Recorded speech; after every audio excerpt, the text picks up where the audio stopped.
Assalamu alaikum Albany. So, subhanAllah, today's been quite a day. I left our home this morning with my husband at 5:30 in the morning, and since then we have been traveling, trying to get to Albany. And subhanAllah, it's really a lesson. It's really actually a very humbling lesson. That we, in fact, have no control, essentially, over the outcome of things. I'm still stuck here in the airport. I was stuck in North Carolina for probably about 10 hours, and then now stuck in another airport trying to get to Albany still. And subhanAllah, we tried everything. We missed several connections due to weather. And here we are.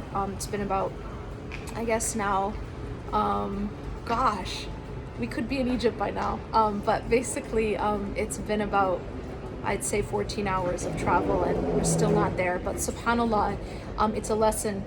But what I wanted to do, I wanted to be there with you today. I'm still trying to get there. So inshallah, I'm hoping to be able to still do my event, inshallah, tomorrow morning for the sisters. But a few reflections I want to share with you. And this whole lesson also really highlights the fact that I will not, for example, I will not arrive in Albany 1 minute earlier or 1 minute later than my appointed time to arrive in Albany, no matter what I tried. I mean, it was hilarious. It was like after 11 hours of trying, we landed, and I was just feet away from my connecting flight, and then they announced that there was no space to park at the gate, and we literally just sat in the plane at the runway, and I could see my gate, but I couldn't get to it. And then ironically, because of the weather and everything being so crazy in New York City, they were waiting for a spot at the gate. And eventually a spot opened up, and guess why that spot opened up? Because the flight that I was supposed to be on took off, and that's how we were able to park. I mean, it was just unbelievable. And this was after 12 hours or so of missed connections and trying to get there, and then finally almost being there and just missing it by minutes, because even though we were there was no spot to park. And so we couldn't actually get out until my flight left of all the flights, and then we took that spot. So subhanAllah, it's a real lesson that everything has an appointed time, everything. And most importantly, we all have an appointed time to meet Allah subhanahu wa ta'ala. And we cannot delay that 1 minute, nor can we speed it up. We will all meet Allah subhanahu wa ta'ala. We will all enter our graves. And I think it's so profound that the entire community of Albany has come together and united on this one cause. And that is the cause that nobody can deny, that we will all enter the earth. We will all end up in our graves. And we want to be able to provide a space for a Muslim cemetery. And I think that, when you look at communities, and oftentimes there's so many different masajid, so many different communities, and you find a lot of divisions. Everybody has their own, plans and agendas.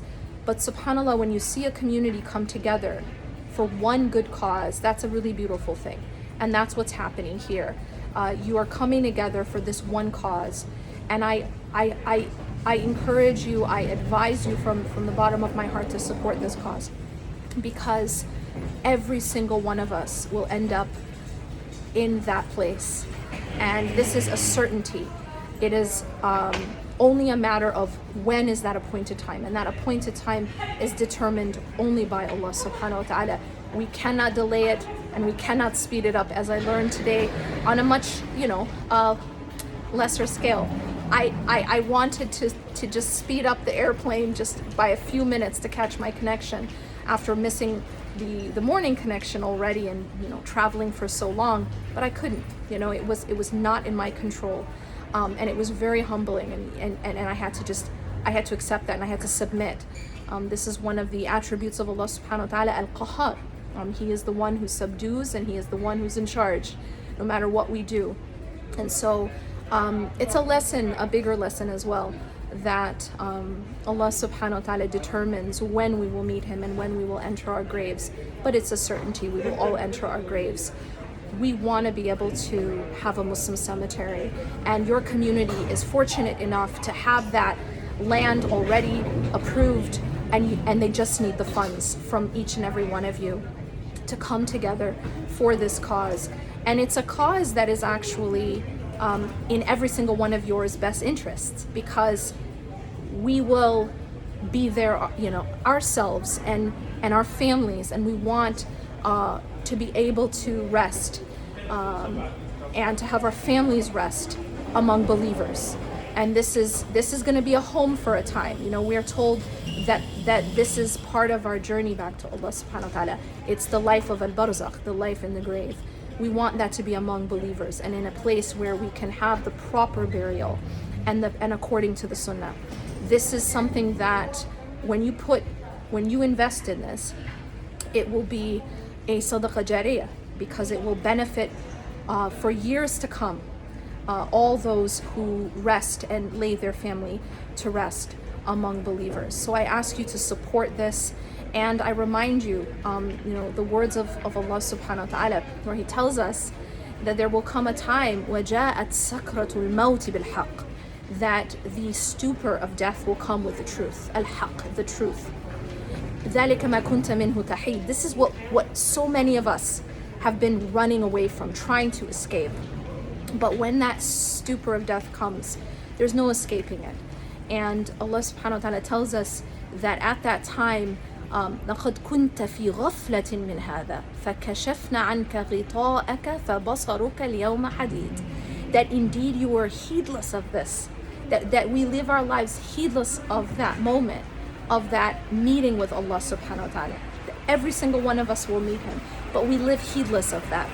لَقَدْ كُنْتَ فِي غَفْلَةٍ مِّنْ هَذَا فَكَشَفْنَا عَنْكَ غِطَاءَكَ فَبَصَرُكَ الْيَوْمَ حَدِيدٌ.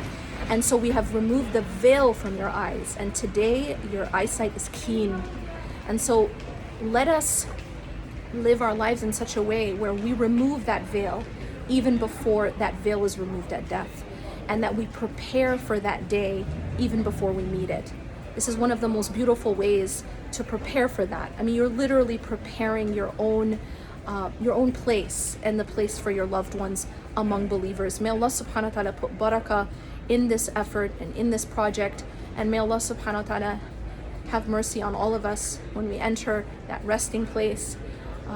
أقول قولي هذا واستغفر الله لي ولكم إنه غفور رحيم. سبحانك الله وبحمدك أشهد أن لا إله إلا أنت أستغفرك وأتوب إليك. جزاكم الله خيرا. I hope to see you soon. السلام عليكم ورحمة الله.